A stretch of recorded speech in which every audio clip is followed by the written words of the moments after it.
সারা দেশে যে কারফিউ জারি করা হয়েছিল সেই কারফিউ জারি সংক্রান্ত সরকারের যে বিজ্ঞপ্তি গভর্নমেন্ট অর্ডার সেই অর্ডারগুলো প্রত্যেকটা ডিস্ট্রিক্টে যেভাবে গেছে ডিস্ট্রিক্ট যেভাবে কার্যকরী করছে ডিএমরা এবং মেট্রোপলিটন এলাকার পুলিশ কমিশনাররা যেগুলো কার্যকর করেছেন সেই অর্ডারগুলো আজকে উনি এক্সিবিট করবেন।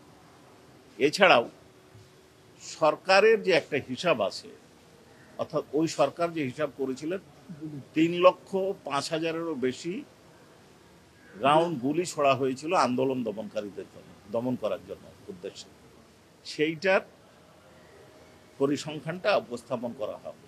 তার মধ্যে 95,000-এরও বেশি গুলি অর্থাৎ রাউন্ড গুলি করা হয়েছিল ছাত্র জনতার আন্দোলনকে দমন করার জন্য ঢাকা মেট্রোপলিটন সিটি এলাকায়।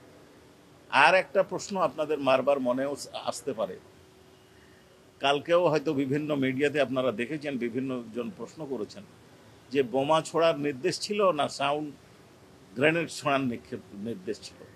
তো আজকে যে ভিডিওটা গতকালও দেখানো হয়েছে, আজকেও আপনারা দেখেছেন সাউন্ড গ্রেনেড নিক্ষেপ করা হচ্ছে, এই ভিডিওটা আপনারা দেখেছেন। এই যে বোমা নিক্ষেপের সিদ্ধান্ত হয়েছিল এবং তা কার্যকর করা হয়েছিল তার প্রমাণ গতকালও আপনারা পেয়েছেন, আজকেও পেয়েছেন। জি ধন্যবাদ। হাসানুল হক ইনু সাহেবের বিষয়ে আজকে ওনার যেহেতু একটা প্রি ট্রায়াল প্রসেস ছিল আগে, সেটা গতকাল নিষ্পত্তি হয়েছে। যেহেতু তার বিরুদ্ধে নতুন মামলা অর্থাৎ পূর্ণাঙ্গ চার্জ ফর্মাল চার্জ আকারে দাখিল হয়েছে, সেই মামলায় গত বৃহস্পতিবার কগনিজেন্স হয়েছিল। সেই কগনিজেন্স নেওয়ার পরে আজকে তাকে পিডাব্লিউ মলে অনারেবল ট্রাইব্যুনাল 2-এ হাজির করা হয়েছে এবং তাকে সেই মামলায় কাস্টোডি ওয়ারেন্ট অর্থাৎ সিডাব্লিউ ইস্যু করা হয়েছে এবং চার্জ হিয়ারিংয়ের জন্য দিন ধার্য করা হয়েছে। আমরা প্রথমে 5 অক্টোবর ধার্য করার জন্য নিবেদন করেছিলেন, অনারেবল ট্রাইব্যুনাল এটা সিদ্ধান্ত নিয়েছিলেন 7 অক্টোবর।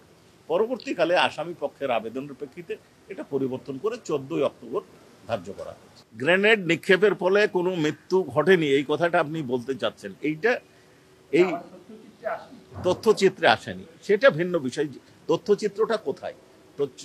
তথ্যচিত্রটা হচ্ছে যে ওনারা বহু ভিডিও সংগ্রহ করে 13টা নিয়েছেন এখানে, এই 13টাতে আসেনি।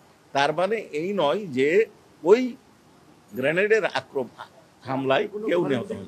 নেট বন্ধ করে দিয়েছে, যোগাযোগ মাধ্যমটা ছিল কি হোয়াটসঅ্যাপ, কিন্তু হোয়াটসঅ্যাপ এই যে নেট বন্ধ করা, এইটা আমাদের সৌভাগ্য হয়েছে যে আমরা এই ডকুমেন্টগুলো পেয়েছি যে তাদের নির্দেশনা।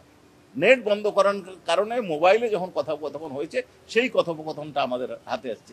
যদি কোনো এক আসামি যার বিরুদ্ধে অন্য একটা মামলা আছে এই নেটটা বন্ধ না করতেন তাহলে এই তথ্যগুলো কিন্তু আমাদের সামনে আসতো।